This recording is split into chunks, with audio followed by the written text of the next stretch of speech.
सोनू। जी पापा।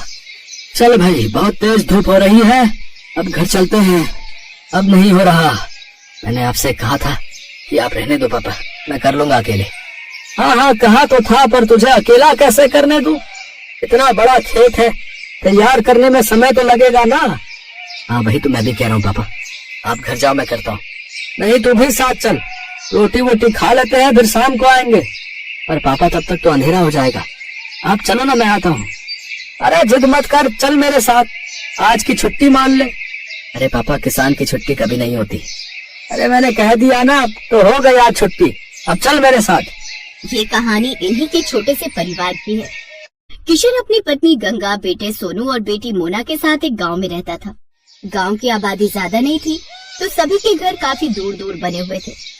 खुद किशन का छोटा सा घर भी उसके बड़े से खेत के बीचों बीच बना हुआ था। फिर घर पहुंचकर आ गए दोनों, चलो आ जाओ, मैं खाना लगाती हूँ। वैसे खेत का काम पूरा हो गया? कहाँ माँ, पापा कहने लगे कि आज छुट्टी है, तो मुझे भी अपने साथ छुट्टी मनाने ले आए। छुट्टी? मतलब? अरे गंगा, बाहर निकल कर देखो, कितनी तेज धूप है। उनमें से कोई बीमार पड़ गया तो और मुसीबत। अच्छा मोना कहाँ गई? वो कुएं से पानी लेने गई है। पिताजी कितनी बार कहा है आपसे, एक नल लगवा लो ना। पहले माँ और अब बेचारी मोना कितनी दूर से पानी भर कर लाती है हमारे लिए। तो क्या हो गया बेटा, तुम दोनों भी तो कितनी मेहनत करते हो हमारे लिए। हाँ माँ, पर नल तो होना ही चाहिए ना। ठीक कह रहा है तू। अच्छा चल, इस बार की फसल बिक जाने दे, अब की बार सबसे पहले नल खुदवाऊंगा। किशन से वादा लेकर सोनू के चेहरे पर संतोष था और वो खाना खाने लगा। तभी खाना खाते हुए, अच्छा मैं क्या कह रही थी सोनू के बापू? हाँ बोलो ना गंगा। इसकी शादी वादी करनी है कि नहीं? हाँ हाँ करेंगे ना, वो बढ़िया से करेंगे। रहने दो पिताजी, इतनी परेशानियां क्या कम है जो एक और मोल ले लूं। पत्नी परेशानी नहीं होती पगले, वो तो परेशानी से बाहर निकलने का जरिया होती है। देखना बहू आ जाएगी तो किस्मत खुल जाएगी हमारी। हाँ भैया, माँ सही कह रही है। कह तो ऐसे रही हो माँ, जैसे वो आएगी तो आसमान से पैसा बरसने लगेगा। पहले कुछ पैसे वैसे इकट्ठा कर लें, फिर सोचेंगे इसके बारे में। ऐसे ही कई महीने बीत गए। किशन की फसल पककर तैयार थी। इस बार किशन की अच्छी फसल हुई थी।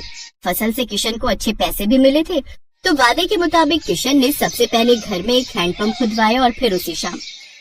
हाय कितना मीठा पानी आ रहा है। सोनू के बापू, ये काम आपने अच्छा कर दिया। अब सुनो, इससे पहले कि कोई और बड़ा खर्चा आए, सोनू का ब्याह भी कर दो और उसके लिए कमरा भी बनवा दो। ना माँ, अभी तो। चुप कर, तूने कहा था ना कि पहले नल फिर बहू। ले अब लग गया नल, अब तू कुछ नहीं बोलेगा।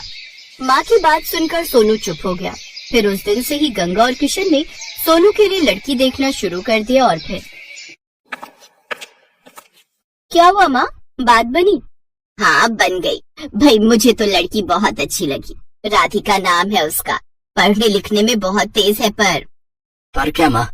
उसके बाबा की तबीयत सही नहीं रहती, माँ है नहीं, लेकिन मुझे तो बहुत अच्छी लगी। देखने में भी बड़ी प्यारी है। हाँ, और मुझे तो बहुत समझदार भी लगी। हम तो हाँ कर आए हैं, अब तो शादी की तैयारी करो भाई। कुछ दिनों के बाद सोनू की शादी राधिका से हो गई। राधिका ने ससुराल आते ही घर का सारा काम संभाल लिया।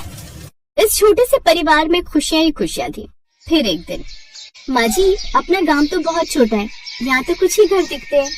हाँ बेटा, शुरू से ऐसा ही है ये गांव। राम राम सबसे है, लेकिन किसी से कोई ज्यादा मतलब रखता नहीं है। सब अपनी अपनी खेती करते हैं और खुश रहते हैं।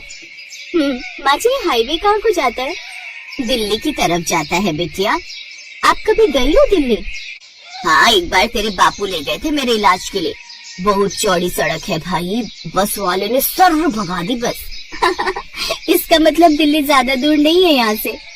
हाँ, पर तू क्यों पूछ रही है? नहीं नहीं, कुछ नहीं, बस ऐसे ही। गंगा समझ नहीं पा रही थी कि राधिका के मन में क्या खिचड़ी पक रही थी। ऐसे वक्त बीतता गया। फिर एक दिन किशन और सोनू सिर पकड़े बैठे थे, तभी राधिका चाय लेकर आई। क्या हुआ पापा, कोई परेशानी है क्या? हाँ बेटी, इस बार बड़ी विपत्ति आन पड़ी है।